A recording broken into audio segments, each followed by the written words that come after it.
Before we begin, I'd like to introduce Professor Barry Walsh briefly.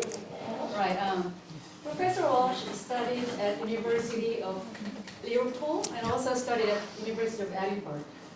You're Scottish, right? Yes, that's right. He came to Korea 2011. Yes, that's correct. Correct. So he has lived in Korea since 2011. Not only has he been teaching in Korea, but he has also made frequent appearances in various cultural scenes, including radio shows, newspapers, writing columns in newspapers, and also talk shows. Yes. And his Seoul Book and Culture Club has invited very famous, well-known Korean literature, such as 조정현 선생님, 황석영 선생님, 김영하 시인, 한강 작가님, for very in-depth discussions and conversations. So I already look forward to the Q&A sessions afterward. And today he will give us a talk entitled "The World as a Dream: A Western Perspective on the Nine-Cloud Dream." This piece is one of the Korea's most prized literary masterpiece, written in 17th century. Am I correct? Yes, All of course. Please welcome Professor Barry Walsh. Well, good morning, and thank you very much for the kind introduction, and thank you very much to Jahon Sunim for inviting me here today. It's a great honor to speak to you all. Thank you also to Moonkwang Sunim for helping organize and arrange. It's lovely to meet you all, and I'm looking forward to giving the presentation. I'm honored to be speaking in front of you. And as Jahon Sunim said, my name is Barry. I teach here at Dongguk University. I'm originally from Scotland, and my background is in literature and English education. But more than that, I'm just a reader, a curious reader, and I was someone who came across the Nine-Cloud Dream, and I think was quietly transformed by reading this book. Of course, I'm aware that many of you, or most of you, probably have a far deeper knowledge of classical Korean literature and Buddhist literature than I do. So I'm not really here to teach anything. I'm really just here to share how this beautiful and complex novel affected me as someone reading this book from a Western perspective, from outside the tradition of Korean literature and Buddhist literature. So what surprised me about this book, what confused me, what stayed with me, and how might this story resonate with other international readers? And so that's the perspective that I want to share with you today, just my honest reflection of a remarkable work. So today's talk is called "The World as a Dream: A Western Perspective on the Nine-Cloud Dream." And I'll talk about these things. So I'll talk about the first encounter with the Nine-Cloud Dream. Then I'll talk about this idea of dream as illusion, and then desire and renunciation, reimagining the hero's journey, and misreadings and cultural distance, what Western readers can learn from this text, and my own personal reflection on this novel. So, in case you don't know, I wasn't sure how much you would know about this book, but so the Cloud Dream of the Nine, or the Nine-Cloud Dream, it's a 17th century novel, Korean novel. It was set in China, and there's some argument over who wrote it, but generally people think, or we're pretty sure that it was Kim Man-jung, and it's often considered a cornerstone of Korean literature, one of the earliest examples of Korean literature. It's been translated into English 3 times, so by James Scarfe Gale in 1922, and then in 1974 by Richard Rutt. And the version I read was the 2019 translation by Heinz Insufenkel. And the novel is famous for blending Confucianism, Taoist and Buddhist themes, and it also displays a sort of a deep understanding with classical Chinese literary forms. But anyway, I will be talking about this book in terms of a Western reader encountering the Nine-Cloud Dream. The Nine-Cloud Dream. So, let's see. So when I first read the Nine-Cloud Dream, I wasn't sure what kind of story I was entering. To many Western readers, I think it begins like a fairy tale or a fantasy novel. Could read something like Lord of the Rings or some of the classical European fairy tales. It starts with a young monk who makes a mistake and is punished, not by fire, but by being plunged into a vivid dream. And in this dream, he lives a completely different life. He lives a completely different life, and he rises to power, he marries, and he enjoys wealth and admiration, okay? He succeeds in every dimension. He becomes very powerful and influential. He lives in a palace, and he's living a good life. And he lives a long and good life. And at first, this story feels similar to stories that we know in the West. So stories like medieval romances, tales of temptation, stories about destiny and downfall.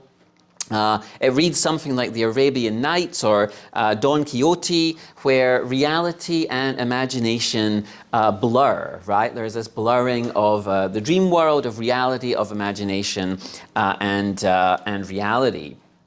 But then, towards the end of the story, suddenly, everything that he achieved disappears. He wakes up, and we realize that it was all an illusion. This life that he's led was all an illusion. And I think for the Western, this moment is incredibly powerful for a Western reader. The story here is turned upside down. What seemed to be the plot is revealed as a test or a kind of teaching. And for those unfamiliar with Buddhist or Confucian philosophy, this shift can be startling, can be very disturbing almost. And it reminds us of Western stories, I think, like A Christmas Carol or It's a Wonderful Life, and some other examples. So let me just talk about one of the first things this story made me think of was A Christmas Carol by Charles Dickens. And so these two stories may come from completely different times and cultures. So we have the 17th century Korean story and this 19th century English story. And they actually share a remarkably similar structure. So both are about a man who loses his way and he's offered a supernatural vision that leads him to some kind of change, leads him to some kind of transformation. So in A Christmas Carol, Ebenezer Scrooge, this is Ebenezer Scrooge there, he's selfish, he's cold, he's obsessed with money and status, and he's visited by three spirits. Actually, he's visited by four spirits. But let's talk about the three spirits he's visited by. So the spirits show him his past, his present, and his possible future. And these ghostly visions, they shake and disturb Ebenezer. He's traumatized by the things he sees in these visions. He's disturbed by them. He sees the consequences of his greed, his selfishness, and not just on himself, but on the world around him. He sees the negative impact of the way that he has been behaving. And he wakes up a changed man. He embraces generosity, compassion, community. He completely changes his values and his way of living. In the Nine-Cloud Dream, Xingchun, the young monk, he dreams that he's reborn as a nobleman who experiences all the pleasures and all of the honors that life can offer. So he experiences wealth and love and status. But just like Scrooge, he wakes up and he realizes that this was all a dream. And that dream becomes a kind of teaching, showing him the emptiness of worldly attachment. And he returns to his spiritual life with new humility and a new sense of purpose. But both stories follow a remarkably similar pattern. So we have a man who falls into some kind of moral confusion. He's given a vision, either of what could be or what he thinks he wants. He wakes up and he's literally and spiritually changed or transformed. And he changes his path in life. But there's also a deeper message here. So true transformation, genuine transformation and change often comes not from punishment or reward, but from insight. So from seeing life differently, from stepping outside of our usual experience and asking what really matters. So whether the lesson comes from Buddhist dream logic or Victorian ghosts in a novel, the point is essentially the same. It's never too late to wake up, change, and live better. And then let's move on to classical Hollywood cinema. So this is It's a Wonderful Life, was a Frank Capra movie from 1946. And again, what we find here is very interesting. So it might seem like an unexpected comparison, but I think it's very useful for us. So at first, these might seem like very different stories. Has anyone seen this movie? No, have you heard? So this is a beloved American movie from the classical Hollywood period, and it was famous because they would show it on television every Christmas. Right, it's like a Christmas movie, and so it was very important culturally for America. It's like a story that American people tell about themselves. So just like this, have we read A Christmas Carol? Yeah. So A Christmas Carol is obviously very important for English literature. It's a story we tell about ourselves. But this is the American version of this story. Okay, so we have this man here. His name is George Bailey. And again, there's a very similar structure here. We have a protagonist who's in some kind of crisis, but he's given a miraculous vision of an alternate life. And then again, this brings him back to his true path with a renewed sense of purpose. So we know in the Nine Cloud Dream, we have our young monk who's tempted by the pleasures of the world, and he dreams of this lifetime of riches and power and indulgence. And the dream humbles him. He's reminded that worldly success is fleeting, it's ultimately unsatisfying, and he returns to his spiritual path. In It's a Wonderful Life, George Bailey, he's a sort of example of the American everyman, the sort of average American in the 1940s. And he has tried to live a good life, but he reaches a point of despair when he's a middle-aged adult man. And he's convinced that his life has been a failure. He hasn't achieved anything, he hasn't traveled anywhere, he hasn't really done anything, and he thinks his life has been a failure. And he is thinking about committing suicide. And he is granted a vision to an angel. This is a Christian, the American sort of Christian message. An angel visits him, and it shows him this sort of dream or illusion of what the world would have been like if he hadn't existed. So it's kind of this illusion is kind of doing a similar thing. It's teaching George that even if his life felt small and constrained, he has actually had a big impact on the people around him, his family and his community, and actually this is very valuable. And so he comes back from this illusion, and he has this new sense of gratitude and a sense of sort of community and wonder, and he wants to be a sort of better person. So both Shin-chong and George, they go through this a sort of transformative vision that reorients their values. And they come back from this vision changed. Obviously, one embraces the Buddhist path, and George here, he embraces family and community. But both move forward with a deeper understanding of what really matters. And these are both very beautiful stories. And again, the salvation comes not from gaining something, winning something, or achieving something, or beating something, or defeating something. It comes from seeing clearly, right? They see clearly after this vision. They see what they already have, or perhaps they see what they have misunderstood. And so, although one story is rooted in Buddhist principles and values, and the other one is mid-20th century American ideals, they're both trying to remind us that to understand the truth of your life, you need to step outside it, even if that's only possible for a minute or two. Okay, let's see a couple of other examples. Okay, so this is another Hollywood example. This is from 1999. This was a very famous movie at the time. Has anyone seen this movie? Yes. Okay. So this movie. Yeah, so it might seem an unusual comparison, but if you're familiar with this movie, you might notice it shares some striking themes with the Nine Cloud Dream. So this guy here, this is Neo, and he lives in a simulated reality. He lives in a virtual reality. Everything he sees and experiences feels real to him, right? He thinks it's real. To him, it's the real world, but it's actually an illusion. It's a dream world created by machines to keep humans passive.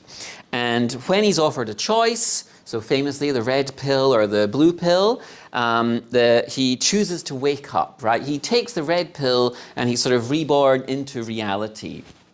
And what follows from that is very difficult and it's painful. The real world is harsh and challenging and difficult, but it's true. But it's the real world, it's true. And of course, in the Nine Cloud Dream, we also have this dream where Xiao Yu gets to live an ideal life. He enjoys all the pleasure that the world has to offer, but then he wakes up, and this awakening is also a kind of shock, right? He awakens back into the real world. He realizes it was all an illusion, and he returns to the spiritual path. And in both of these stories, the main character has to give up the illusion of happiness to discover something deeper. And here's an interesting thought. So if Neo's story is about breaking out of a digital illusion, Xuncheng's is about breaking out of a spiritual illusion. The setting is different, the symbols are different, but the dilemma is essentially the same thing. They're asking, what is reality? Are we sleepwalking through our lives? And what happens when we wake up? Do you know what? I'm going to skip this one because... oh no, okay, right, that's fine. So at the end of a Nine Cloud Dream, we come to the realization that what we have experienced was nothing but a dream. Wealth, power, even love, none of these things are lasting, and to pursue them is essentially to chase clouds. And this moment invites reflection. So how much of our own lives are also dreams? How often do we confuse temporary achievements with true meaning, right? And for Western readers, I think this is where the story becomes a mirror and not a story as such. So the book really starts to quietly ask the reader, what are you chasing? What attachments are blinding you? And I think this is where many readers like me will feel the full weight of the novel, not just as literature, but as a kind of spiritual mirror. You can't read The Nine Cloud Dream without thinking about your own life. So let's move on. Okay. So while the symbols and teachings in Nine Cloud Dream come from Korean Buddhism, the emotions and questions, I think, are universal. In fact, as I've reflected on the story, I think we can see connections with Western philosophy and literature, which again we might perhaps not see at first. And this brings me to the next part of the talk. So, because while Nine Cloud Dream is deeply rooted in Korean thought, it also echoes with quite surprising familiarity if we look at it through the lens of Western philosophy and storytelling. So let's see some examples here. So we're going to talk about the resonances that this Kim Man-jung's story has with Plato and with Shakespeare. So of course, one of the most powerful moments for me in The Nine Cloud Dream is when the main character awakens from his dream, right? That moment can be very disorienting, but he realizes that his life of power, love and success was nothing but a dream. To a Korean reader perhaps, especially one familiar with Buddhist philosophy, this might immediately resonate as a classic example of impermanence. But the teaching that all worldly attachments and pleasures are fleeting or empty and ultimately illusory. But what's fascinating is how closely this idea aligns with some of the foundational texts in Western thought. So particularly Plato's allegory of the cave and the works of William Shakespeare. So let's talk about Plato first of all. So the allegory of the cave is the famous story told by Plato, Greek philosopher Plato. He was a student of Socrates. I think it first appears in the Republic.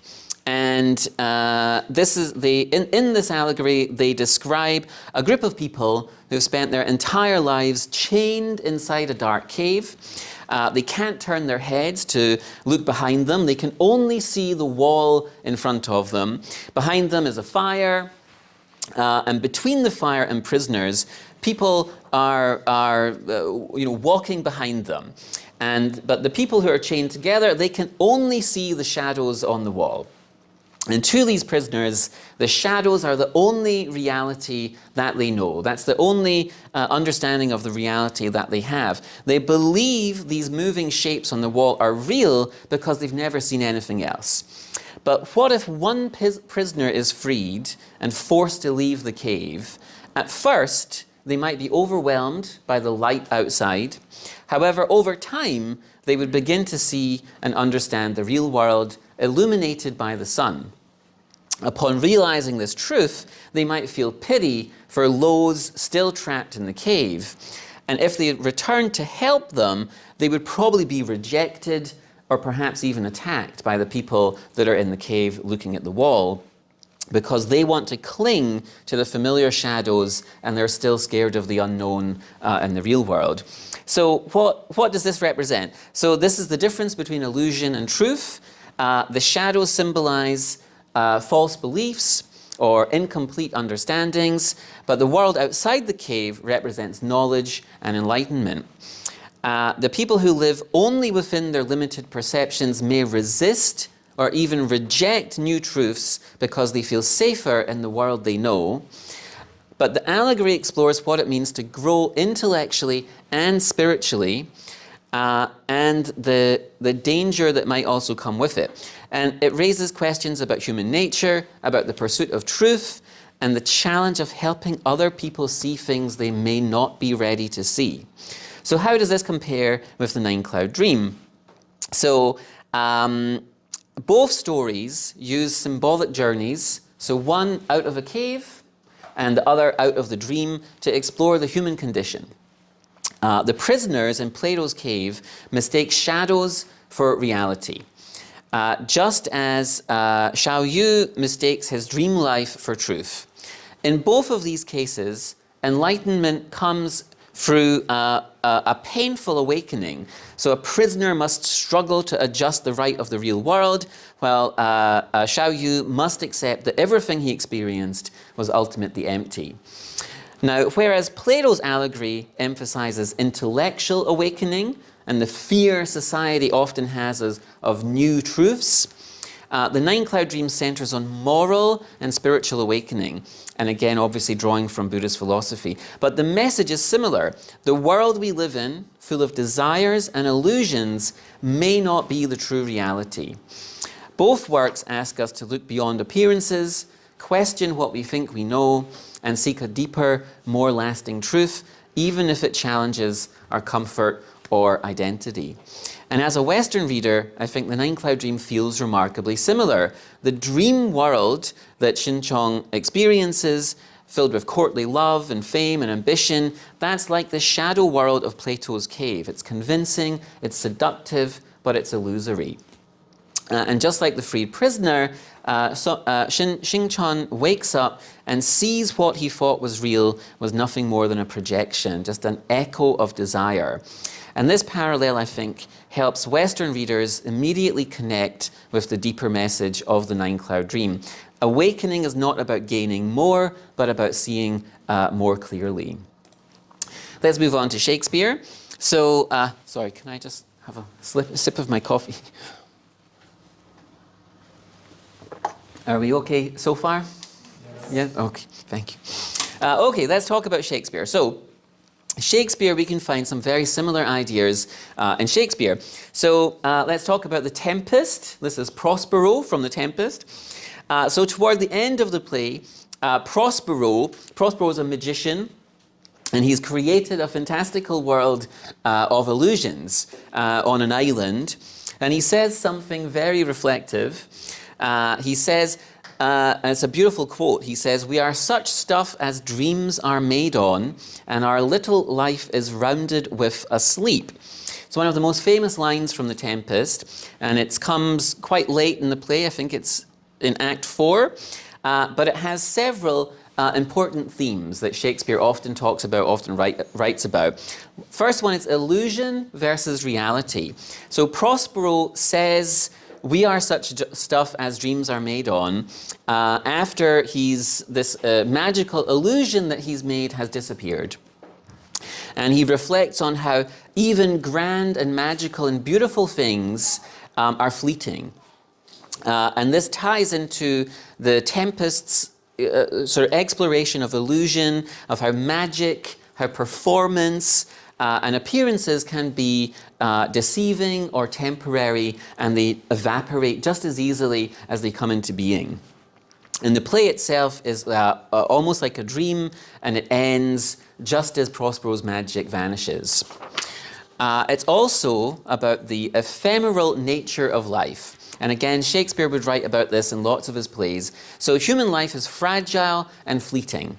And this theme recurs throughout Shakespeare's works, including The Tempest. So Prospero here, he's near the end of his life, and he's contemplating his own aging, the end of his magical powers. His magical powers are fading, and he has this moment of philosophical reflection, suggesting that life is short and insubstantial.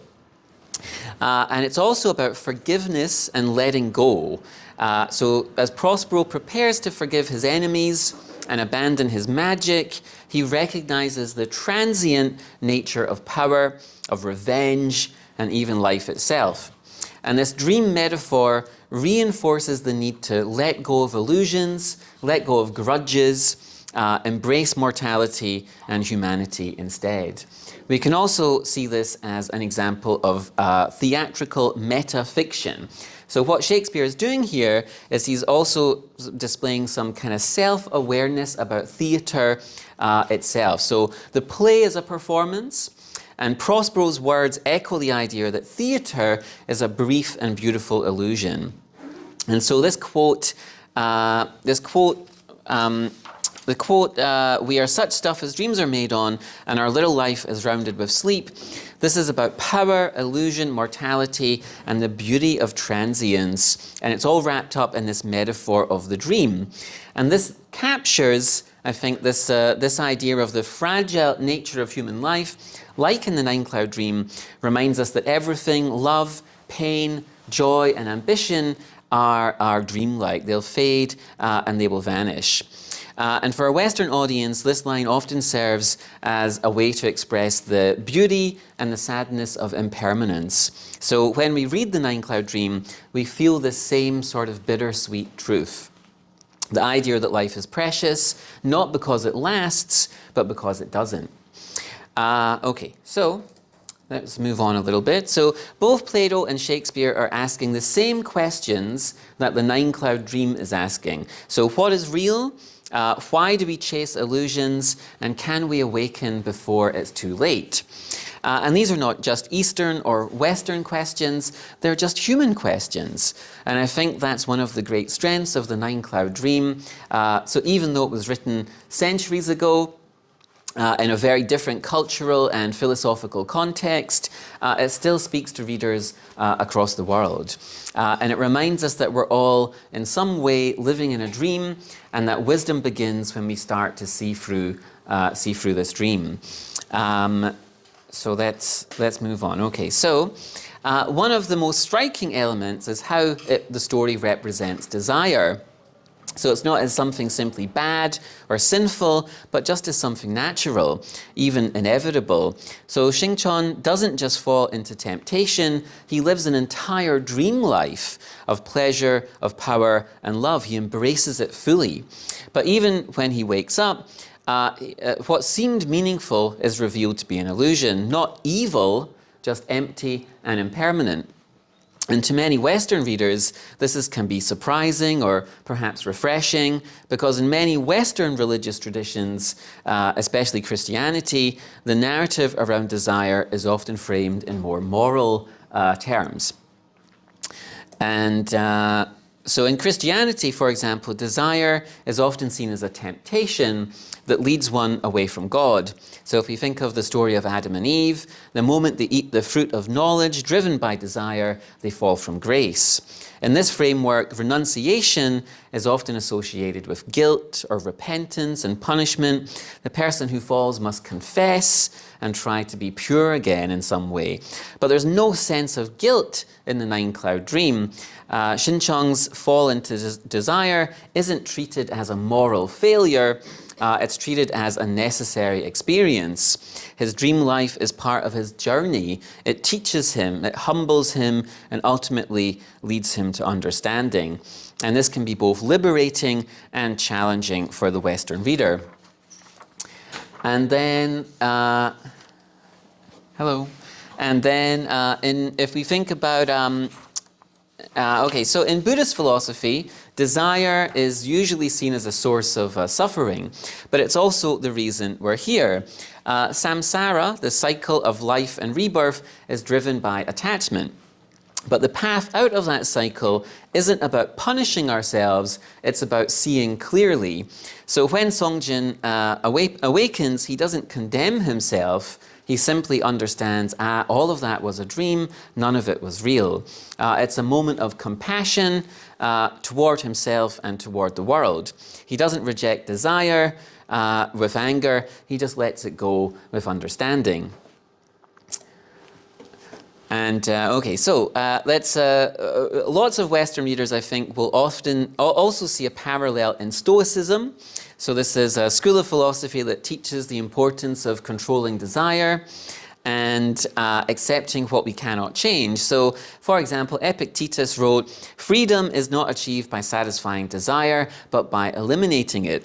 And this is surprisingly close to Buddhist thought. Both traditions teach that liberation comes not through accumulation, but through detachment. So when a Western reader sees Xingchon let go of his 8 wives, his wealth, and his glory, it might remind them of a Stoic letting go of public honor or personal ambition. The forms are different, but the lesson is shared. True peace begins when desire ends. So in the end, the nine-cloud dream doesn't tell us to avoid desire. It invites us to see it clearly, to live through it, and then to step beyond it. This is a message which Western readers don't necessarily always expect, but often find deeply moving. So let's look at how these experiences fit into a larger story pattern, and one that's very familiar in the West. So in Western literature and film, one of the most common narrative structures is the hero's journey. And this idea came from Joseph Campbell. Joseph Campbell was a mythologist, and this is his most famous book, The Hero with a Thousand Faces. And what Campbell argues is that myths and stories across cultures, they tend to follow a shared structure, a shared path. A hero leaves home, faces trials, gains wisdom, and returns transformed. We see this pattern in everything from the Odyssey to Star Wars, Harry Potter to the Lord of the Rings. And let's talk about Lord of the Rings. So the Lord of the Rings fits this structure very well. Do I need to give a full detail of the Lord of the Rings? No, we're okay. All right. So anyway, this is the Joseph movie. Yes, right. So this structure. So you can find this. This is used in Western storytelling all the time, right? Storytelling, advertising, and It's very, very, very familiar. It's a sort of fundamental structure we find in Western storytelling, not just Western storytelling, but it usually starts. So it usually starts with. You have the ordinary world, and then something happens. There's some kind of call to adventure, right? So something which forces the hero of the story to leave home, leave their village, leave their country, and go out into the world for some reason. Often, though, the hero will initially refuse the call, right? That they're too scared, they're too nervous, the challenge is too big, right? But then there's usually some kind of supernatural aid, a ghost or a vision or a dream. Something will happen to persuade them that they need to go and do it. And usually they'll leave their home, leave the hometown, the village. They'll go out into the world. They'll have lots and lots of challenges. They'll have a symbolic death. They'll sort of have some kind of symbolic death. And then eventually they'll return back home, but they're a fundamentally different person when they return. They've been transformed by their experiences out in the world. This, I think, so Western readers often subconsciously expect to see this structure when they read a story. We're just psychologically primed to look for this structure. And we can also see bits of this structure in the Nine Cloud Dream. So the journey doesn't begin with a call to adventure as such, but it begins with a kind of fall, right? So Xingchong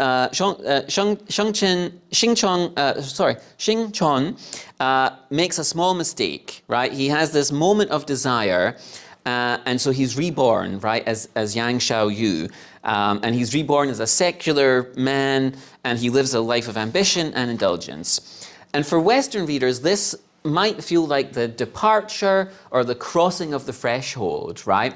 And in the hero's journey, he leaves the safety of the temple and enters the dangerous world of desire and illusion. And then, like a typical hero, Yang Xiaoyu, he faces trials. You know, he goes to war and he travels the country and he does all sorts of wild things. But he also faces these sort of more appealing challenges like success and romance and power. He becomes the emperor's favorite. He marries 8 women. He's admired by everybody. But rather than growing stronger, he becomes more entangled in desire. And this is where the story sort of separates or diverges from the typical Western arc. So in most heroes' journeys, the hero defeats external enemies and then returns with some kind of reward. But here there's no external enemy, right? It's just illusion and the self. And then at the height of his dream, everything disappears, right? He wakes up and he becomes Songjin once again. There's no gold, there's no trophy, there's no kingdom, but there is wisdom. He's lived through desire, experienced its full range, and now understands its emptiness. And in a Western story, this might be disappointing. There's no grand final battle, there's no dramatic victory, but from a Buddhist perspective, this moment of clarity is the victory. The hero brings back detachment and insight and peace. So while the Nine Cloud Dream doesn't fit the hero's journey exactly, it does echo this rhythm. So we have a departure from innocence, we have a series of trials, we have a transformation, we have a return, but instead of returning with riches, the hero returns with emptiness, but that emptiness is enlightenment. And this shift in values is what makes this novel so fascinating to Western readers. It takes a familiar shape and fills it with a very different lesson, that the real hero isn't the one who conquers the world, but the one who sees through it. So in many ways, the Nine Cloud Dream offers Western readers not just a story, but a gentle correction. It takes the hero's journey they expect and turns it inward. And that inward turn is where the transformation truly happens. Okay, so let me just talk about a couple of misreadings. Okay, so I think sometimes when Western readers approach the nine-cloud dream, maybe my reading is a misreading. You can tell me. Maybe I've not got it right. But I think whenever you read a text, you bring your own assumptions to it about literature or morality or religion, even the role of storytelling. And although this novel, it's very rich and it can withstand interpretations, I think it's also easy for the Western reader to misread this text or to read past its deeper meaning. So I'd like to just talk about a couple of points of cultural distance.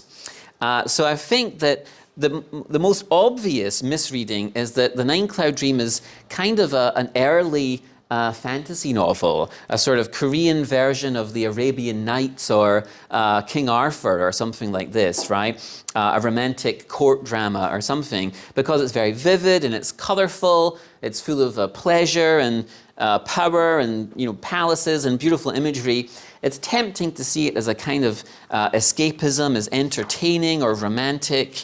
And a Western reader might admire Xiao Yu's cleverness or see some drama in the story. And in fact, I've seen reviews by Western readers where they're disappointed when the dream ends, right? They're disappointed at this moment. But of course, this is the opposite of what the novel is doing. So to a Korean reader or a Buddhist reader, the dream is not the real story.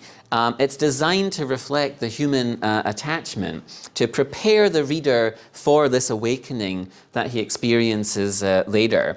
And the dream is vivid precisely so that we feel this sense of loss when the dream evaporates. And we recognize that it was never real to begin with. So it's not a fantasy in the way that Lord of the Rings is. It's kind of a teaching.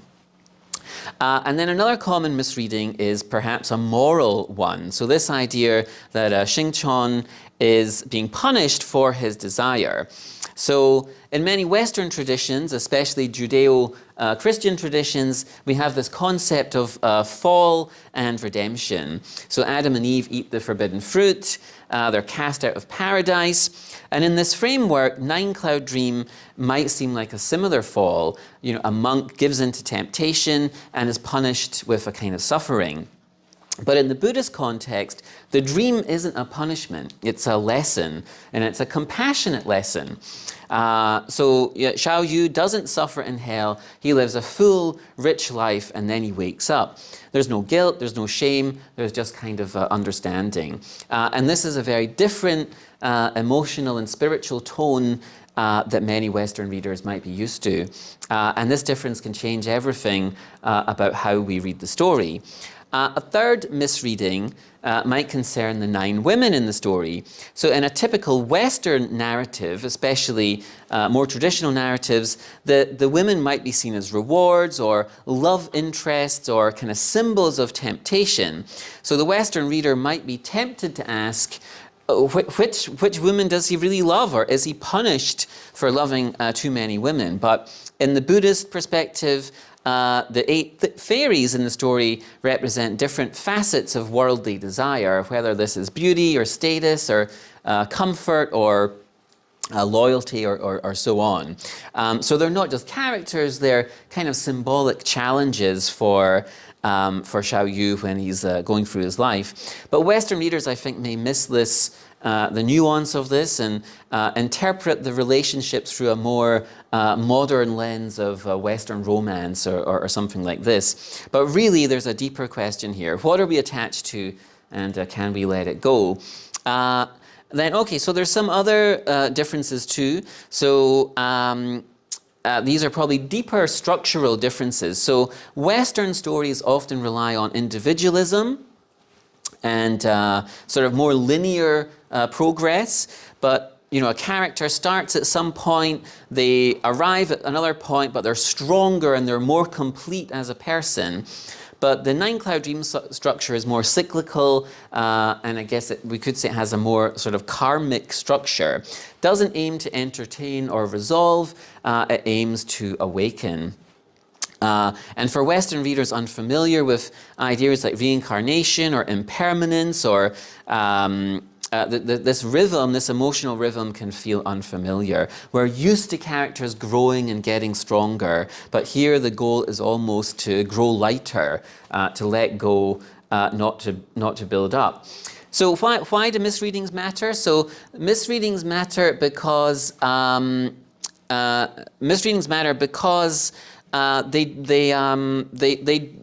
can reveal to us that we have kind of filters that we carry in our head. We have a set of assumptions that we take with us, and so sometimes these misreadings can help us notice things like that. And this is one of the most powerful things about reading across cultures. We not only learn about others, we can learn about ourselves, and we can discover that our way of seeing the world is just one among many.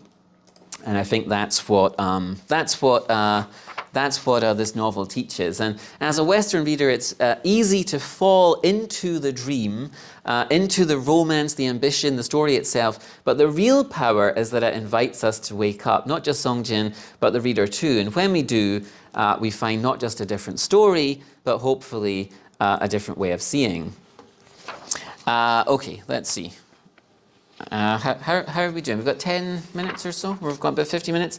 Let's see. So, what can Western readers learn? So, after all of this, why should Western readers read this novel? What can they actually learn from it? So I think in much of Western literature and culture, success is framed as something to strive for. The hero wins. The protagonist gets the job or the treasure or the position or the status or the wealth. But Nine Cloud Dream quietly subverts this idea. It offers the reader a vivid picture of total success, wealth, love, power, reputation, and then gently takes this away. And instead of tragedy, what we're left with is clarity. And to a Western reader, this might be unsettling, but also liberating in its message. That success is not about gaining more, but about realizing that you never needed it in the first place. And I think this story can shift how we think about ambition, achievement, and even personal identity. Also, what we find in this novel is a more compassionate view of desire. Western religious and philosophical traditions often talk about desire in terms of sin, shame, or guilt. If you fall into desire, you must confess or control it. But the Nine Cloud Dream takes a much more compassionate view of this. We see someone live through desire deeply, but he's not punished, he's not condemned, he simply wakes up. And this is powerful for Western readers because it suggests that desire isn't something to be crushed, but something to be understood and released. And this teaching alone could change how many people think about their own struggles, their own attachments, and their own regrets. It's also interesting for Western readers because it's a story without winners and losers. So in most Western stories, there's a conflict, right? Someone wins, someone loses. But in the Nine Cloud Dream, there's no winner, no loser. There's only this awakening. But for readers used to drama and competition, this can feel almost unsatisfying at first. But over time, it opens up a new way of thinking that peace comes not from conquering, but from understanding the illusion of the game itself. It's a lesson about gentleness, about stepping back, and about not needing to win. And then also, perhaps the most beautiful thing that Western readers can learn from the Nine Cloud Dream is this, that letting go is not weakness, it's strength.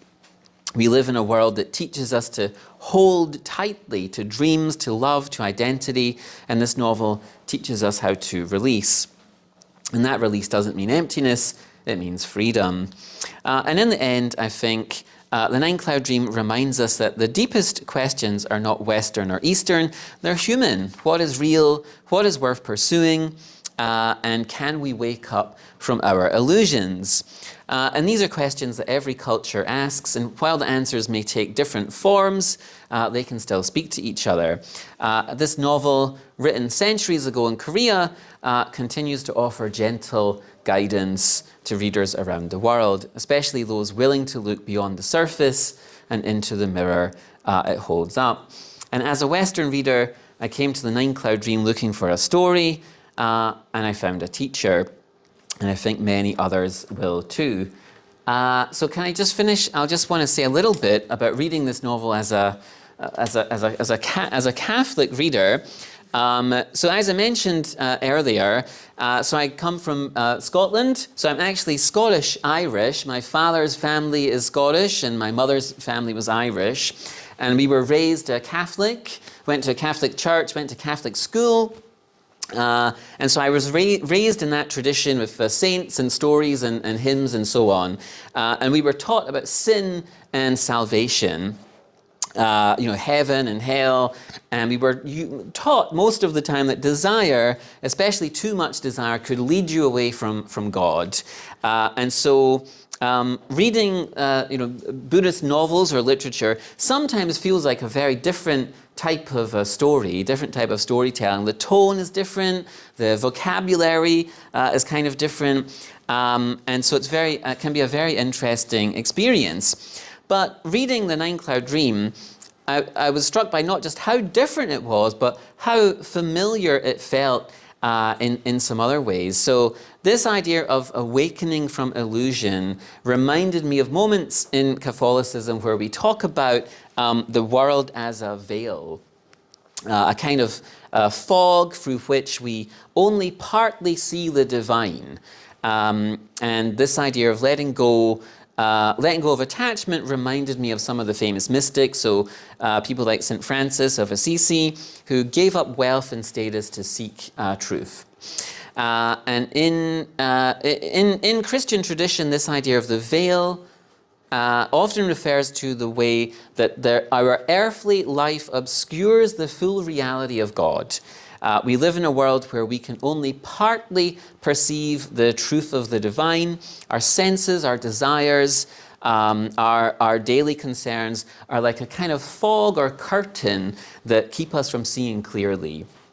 And there's a famous quote from Scripture from St. Paul in Corinthians where he says, For now we see through a glass darkly, but then face to face. Now I know in part, but then shall I know, even as also I am known. And here, what Paul is saying is that in this life we only see dimly, like through a fogged up mirror, but in the next life we'll see clearly. And this, I think, is kind of similar to maybe the Buddhist concept of illusion. In both cases, the world we live in feels real, but it isn't ultimate reality. And we become attached to fleeting things, status, wealth, pleasure, identity. And then the spiritual journey involves lifting this veil or waking up from the illusion to see what is truly real. So I had a couple of things more to say, but I think maybe I'll just jump to my conclusion. Is that? You can take more time. Take more, okay. So let me say a note about artificial intelligence. Can I talk about artificial intelligence? Okay, so the Nine Cloud Dream and the age of AI, right? Who controls our reality? So we've talked about dreams, visions, and illusions in the Nine Cloud Dream.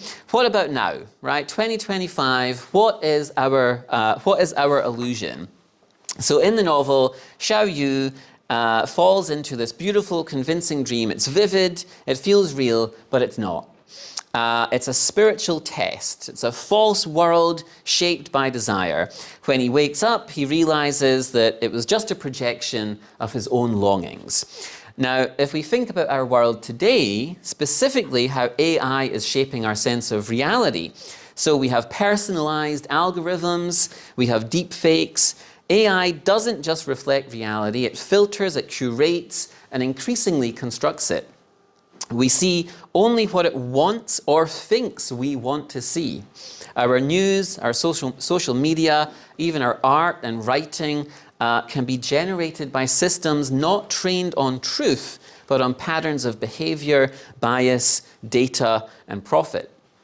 In a way, it's not so different from the dream that Xiao Yu lives. We too might be living inside a kind of illusion, not one created by karma or by the gods, but by code, a beautifully tailored world that reflects our own preferences, but may ultimately distract us from truth, meaning, and any genuine insight.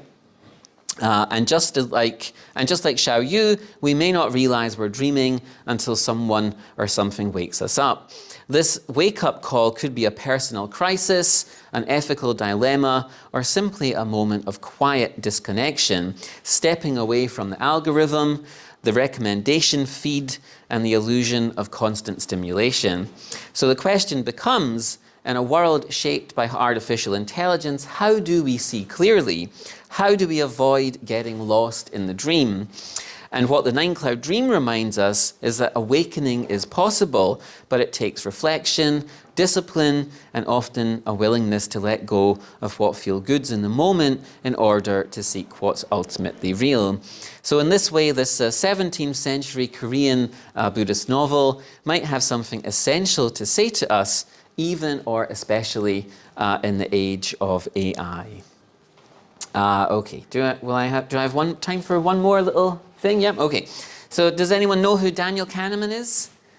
Daniel Kahneman was an Israeli psychologist and researcher, and he wrote a very interesting book called Thinking Fast and Slow, right? Thinking Fast and Slow. And it was about how your mind works.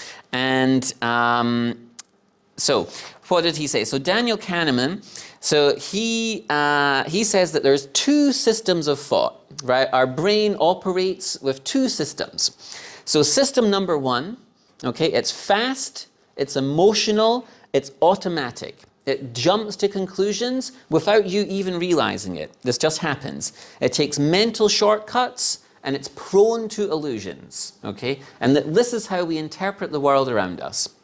System two, right, that's your conscious brain, the brain that when you're thinking, you're using your system two. It's slow, it's rational, it's effortful, but sometimes it's lazy and it gets overruled by system number one, okay? So we might strive to be slow and rational, but often our emotional system number one overtakes us. And so Xiao Yu's dream, he's living in system number one, right? He's just following system number one. The fast, emotional, automatic. He's pursuing beauty and status and pleasure. He's not questioning the deeper meaning. It feels real, it feels right, but it's based on these cognitive and emotional illusions. And what Daniel Kahneman's work shows us is that we are constantly subject to mental illusions. So confirmation bias or the halo effect or loss aversion, we think that we're being rational, but much of the time we're just being carried along by our hidden desires, our habits, our assumptions. So just like Xiao Yu is inside the dream. So where the Nine Cloud Dream talks about waking up spiritually, Kahneman talks about thinking more reflectively, becoming aware of the traps in our thinking, and both are concerned with this question. What if the way we experience the world is not accurate? What if we're living in a kind of mental or emotional illusion and we don't realize it? And in this sense, the awakening that Xiao Yu goes through is not only spiritual, it's also psychological. It's a shift from automatic and pleasure-seeking to a more deeper, mindful awareness. And so just as Kahneman, he urges us to slow down and engage system two, the novel Nine Cloud Dream urges us to wake up, question what we think we know, and let go of our illusions. Okay, will I finish up there? Yes? Okay, so last thing that I want to say is just thank you for listening with attention and kindness. If I've misread the novel, please feel free to tell me. It's been a very humbling experience to stand here and try and talk about this extremely famous and beloved book. Just remember, I'm coming at this book from the outside, as it were, and I'm just trying to share what it meant to me. But anyway, thank you very much for paying attention. It's been wonderful speaking to you all. And if you do have any questions, I'll do my best to answer them. But thank you very much. Thank you.